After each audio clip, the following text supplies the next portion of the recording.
Hello friends, कैसे हैं आप सभी। आशा है आप सभी बहुत अच्छे होंगे।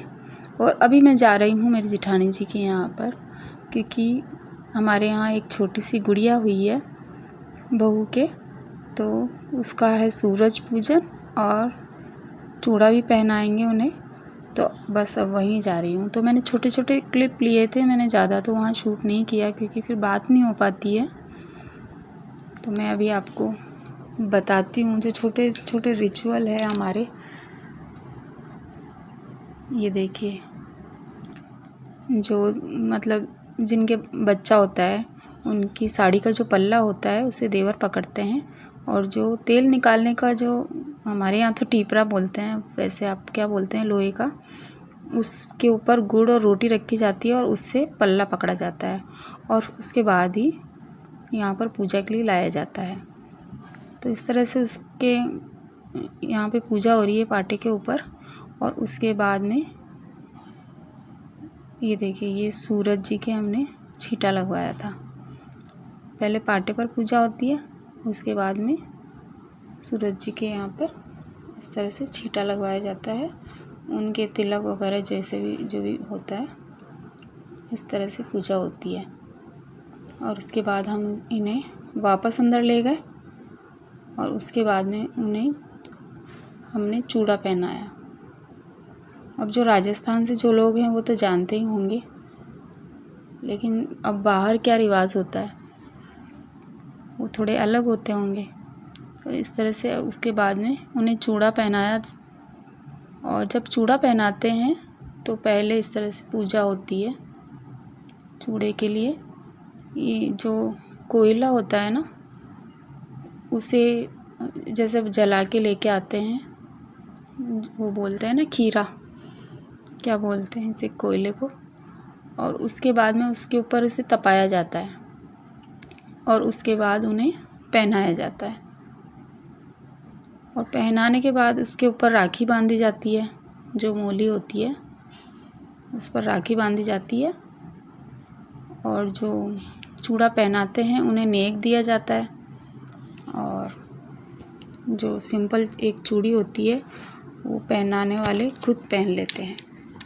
तो इस तरह से हमारे यहाँ पर ऐसे चूड़ा पहनाने की रस्म होती है। और फिर सब लोग गीत वगैरह, मंगल गीत गाते हैं।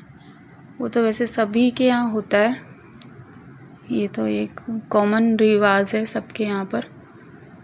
तो हमारे यहाँ पे भी ऐसा होता है। आपके किस तरह से चूड़ा पहनाना और ये बच्चा होने के बाद क्या क्या रिवाज होते हैं वो थोड़े अलग होते होंगे। कमेंट करके बताइएगा, क्या आप भी राजस्थान से हैं, कहाँ से ये वीडियो देख रहे हैं।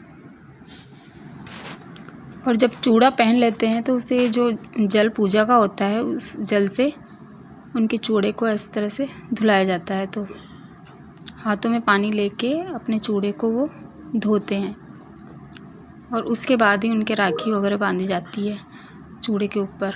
और फिर टीका भी लगाया जाता है चूड़े पर। और फिर उसके बाद में इनको मेहंदी लगाई जाती है, और फिर सिरगुथी होती है। और सिरगुथी करने के लिए पहले तेल लगाना भी ज़रूरी होता है, तो थोड़ा सा तेल लगाया और उसके बाद इनके बाल बनाए। और फिर हमारे यहाँ पर रखड़ी पहनी जाती है। रखड़ी, या जिसके पास टीका होता है वो टीका भी पहनते, लेकिन हम लोगों के यहाँ रखड़ी पहनी जाती है, तो इनको रखड़ी पहनाई थी। और इस तरह से चूड़े की रस्म पूरी होती है। फिर उसके बाद में बहन बेटियां जो भी होती हैं इनका आरता उतारती हैं, आरती करती हैं इस तरह से।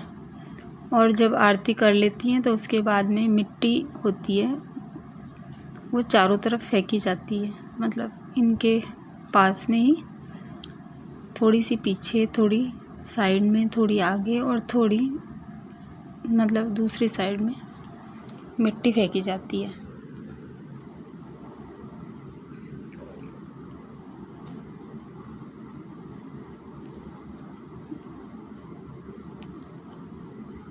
और जो भी पीछे खड़े होते हैं उनके गेहूँ और पैसे डाले जाते हैं उनकी झोली में। और सारी रस्में हो गई थी।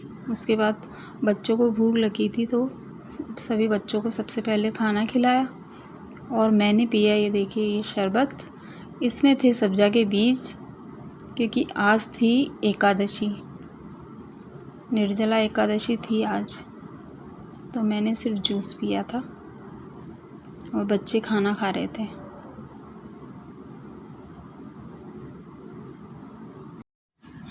और ये छोटी गुड़िया थोड़ी सी नाराज़ हो गई थी क्योंकि इसकी मम्मी ने इसे डांट दिया था।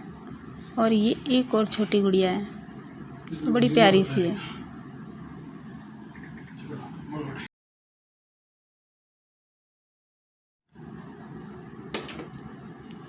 और ये है सबसे इन सभी की बड़ी बहन। उसके बाद जिनको भी खाना था सभी ने खाना खाया और हम अपने घर के लिए निकल गए। और जब हमने टैक्सी की तब तो ऐसा कुछ भी नहीं था कि बारिश आएगी, बस थोड़ा सा मौसम ज़रूर बना था, आंधी वगैरह आई थी। और जैसे ही हम टैक्सी में बैठकर निकले तो थोड़ी थोड़ी बारिश शुरू हो गई और उसके बाद इतनी तेज़ बारिश आई कि चारों तरफ पानी भर गया। और पानी भी ऐसे थोड़ा बहुत नहीं, पूरे घुटनों तक पानी भर गया था। ऑटो वाले भैया को हमने कैसे जैसे रिक्वेस्ट करके थोड़ा सा और आगे ले चलो, तभी वो थोड़ा आगे लेके गए, लेकिन ज़्यादा देर तक हमें नहीं ले जा पाए वो भी।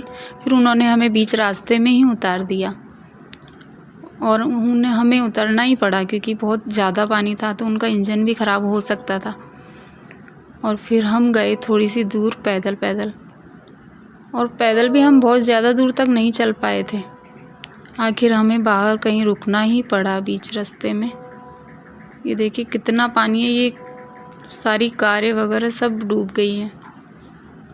ये मार्केट में था, लेकिन थोड़ी दूर तो ये हमको लेके गए और फिर बीच रास्ते में उतार दिया कि अब मैं आगे नहीं जा सकता, नहीं तो मेरा ऑटो बिल्कुल ख़राब हो जाएगा। क्योंकि बीच बीच में हमें थोड़ा कम पानी भी मिल रहा था, तो वो कैसे जैसे हमको ले गए। और हम पैदल भी ज़्यादा दूर तक नहीं चल पाए क्योंकि घुटनों तक पानी आ गया था धीरे धीरे करके। और फिर हमें कहीं रुकना पड़ा और 1.5 घंटे तक फिर हम बाहर ही खड़े रहे, तब कहीं घर जाकर पहुँचे। तो फ्रेंड्स, कुछ ऐसा था ये आज का दिन, और ये दिन है निर्जला एकादशी के दिन का। फिर मिलते हैं नेक्स्ट व्लॉग में, तब तक के लिए बाय बाय।